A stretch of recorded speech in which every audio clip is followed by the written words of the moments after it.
أمي كم أهواها أشتاق لمرآها وأحن لألقاها وأقبل يمناها.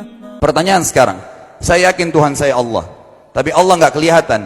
Ada alasan tak kenapa Allah nggak kelihatan? Ada alasannya.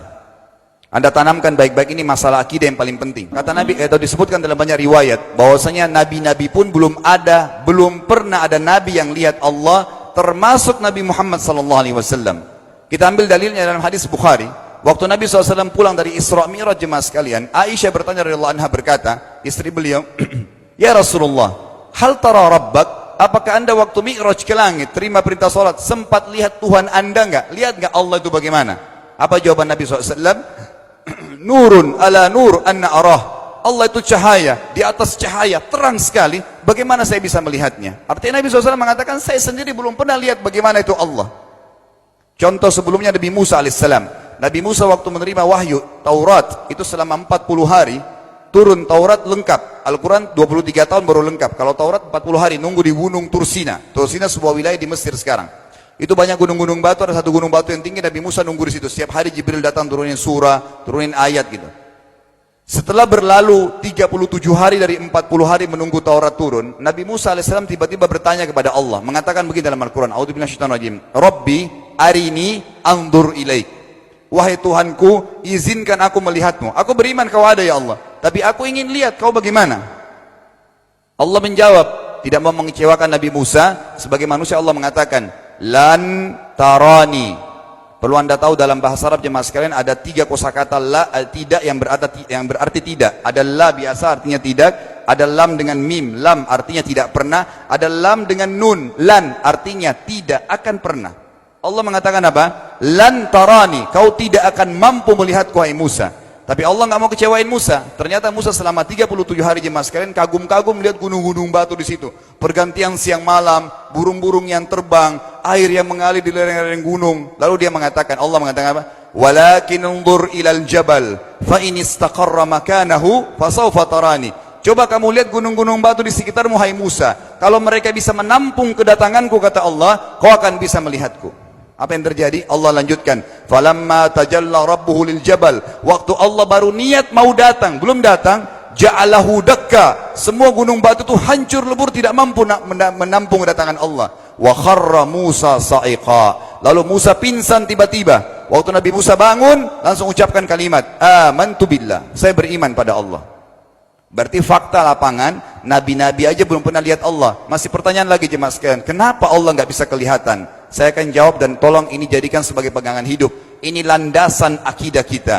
Kata para ulama, karena anda kalau sholat, anda mengucapkan satu kalimat yang merupakan jawabannya. Allahu Akbar. Allah Maha Besar. Akbar adalah siga mubalaghah dalam Islam. Sesuatu yang melampaui batas. Maha Besar. Kita terangkan. Kata Nabi SAW, perumpamaan bumi yang kalian tinggali ini dibanding dengan langit pertama di atas kepala kalian, ada 7 lapis langit. Allah mengatakan, sab'an shidada, 7 lapis langit yang kokoh. Alladzi khalaqa sab'a samawatin tibaqa, yang menciptakan langit tibaqa bersusun, 1, 2, 3, 4, 5, 6, 7. Allah di atas langit ke-7. Kata Nabi SAW, perumpamaan bumi yang kalian tinggalin dibanding dengan langit pertama di atas kepala kalian, ibaratnya seperti cincin yang dibuang di padang pasir. Jadi kita tidak akan pernah bisa melihat ujungnya langit karena kita sangat kecil, dan ini terbukti secara fakta. Apakah anda sudah tahu bahwasanya miliaran bintang-bintang yang ada di atas kepala anda yang jaraknya sekian miliar tahun dari bumi dan sekian miliar tahun lebih besar daripada bumi, sekian miliar kali lebih besar daripada bumi, itu semua berada di bawah langit pertama. Manusia tidak akan pernah bisa memegang langit ini dengan telapak tangannya, karena dari sini saja ke Pluto jaraknya 270 tahun. Nggak bakal bisa ada astronot dikirim kena mati di tengah jalan. Jaraknya jauh sekali bintang-bintang, dan semua berada di bawah langit pertama. Kata Nabi SAW, di atasnya ada langit kedua besarnya, digabung antara bumi sama langit pertama seperti cincin dibuang di padang pasir. Langit ketiga, 2, 1 dan bumi digabung tiga-tiganya, di mana langit ketiga seperti cincin dibuang di padang pasir, sampai langit ke-7, 5, 6, 4, 3, 2, 1 dan bumi, 7 digabung, dibanding langit ke-7 seperti cincin dibuang di padang pasir. Dan langit yang luas ini jemaah sekalian dipenuhi dengan makhluk Allah yang lain namanya malaikat. Dalam hadis Bukhari kata Nabi SAW, waktu saya sedang dimi'rajkan ke langit, tidak ada 4 jari pun ukuran di langit yang luas itu, kecuali saya temukan malaikat yang sedang ruku atau sujud, penuh dengan jumlah mereka. Anda tahu malaikat itu ada namanya nama kelompok. Seperti Raqib, Atid itu kelompok. Di bawah Raqib banyak miliaran malaikat, di bawah Atid miliaran malaikat. Sama dengan Munkar Nakir. Ada memang nama kelompok. Makanya kalau manusia 5 miliar, Raqib Atidnya 10 miliar. Raqib Atidnya 10 miliar. Lalu kata Nabi SAW, di atas langit ketujuh ada Sidratil Muntaha. Besarnya digabung antara 7 lapis langit dan bumi. 8 hanya seperti cincin di bawah di padang pasir. Di atas Sidratil Muntaha ada sebuah lautan yang Allah ciptakan. Lautan itu besarnya digabung antara Sidratil Muntaha, 7 lapis langit dan bumi. 8, 9-9-nya seperti cincin dibuang di padang pasir. Makanya kalau Anda baca Quran, Anda baca ayat wa kana arsyu 'alal ma'. Singgasana Allah di atas air. Ini maknanya. Air adalah ada lautan. Lalu kata Nabi SAW, arsy-nya Allah di atas lautan itu singgasananya Allah. Besarnya digabung antara lautan, Sidratul Muntaha, 7 lapis langit dan bumi. 10-10-nya hanya seperti cincin dibuang di padang pasir. Anda sudah hafal ayat kursi?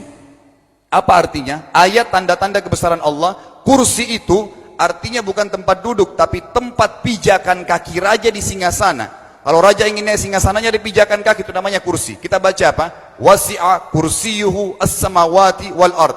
Pijakan kakinya Allah saja sudah menutupi seluruh langit dan bumi ini. Jadi kita mustahil bisa melihat Allah karena besarnya Allah Azza wa Jal. Tinggal kita tutup jemaah sekalian. Kira-kira, lalu bagaimana saya berhubungan dengan Allah? Jawabannya sederhana. Anda lingkari namanya Allah, ini Tuhan kita. Yang menyembah selain Allah kafir, yang mempartisipasikan Allah dengan makhluknya, masih sembah berhala, kuburan, jimat, namanya syirik. Dua-dua nggak boleh. Untuk berhubungan dengan Allah yang tidak kelihatan dengan mata kita ini, tapi kita bisa rasakan keberadaannya, cuman satu cara. Di bawahnya lingkarin ibadah. Salat, puasa, zakat, haji, takziah, ziarah kubur, semua ini adalah rangkaian ibadah untuk berhubungan dengan Allah. Semua ibadah ini jemaah sekalian harus seperti yang Allah mau, bukan yang Anda mau. Ini penting. Karena kalau tidak seperti yang Allah mau, Allah tidak terima. Bagaimana caranya supaya bisa seperti yang Allah mau? Ikuti buku pedomannya. Ada Al-Quran, ada Sunnah. Yang beribadah keluar dari 2 pedoman wahyu ini tidak akan diterima oleh Allah. Seperti Anda kalau kerja di perusahaan, pimpinan perusahaan kasih peraturan. Senin pakai baju kuning, Selasa baju hijau, Rabu pakai baju hitam. Datang jam 7, keluar jam 5 sore. Ternyata Anda tidak. Hari Senin Anda pakai baju yang hari Rabu. Datangnya jam 9, keluar jam 2 siang. Dikeluarkan oleh pimpinan atasannya. Itu baru peraturan manusia. Bagaimana dengan peraturan Allah Azza wa Jal?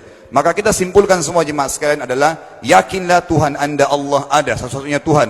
Kalau Anda sedang sakit, yang ciptakan Anda Allah, yang ciptakan penyakit Allah, yang menciptakan kesembuhannya Allah. Kalau kita sedang musibah sama, kalau kita sudah senang juga sama. Semoga Allah SWT menjadikan kita orang-orang yang senantiasa beriman padanya, dan juga selalu berteguh dalam keimanan tersebut, serta mengikuti syariat. أمي كم أهواها أشتاق لمرآها وأحن لي ألقاها وأقبل يمناها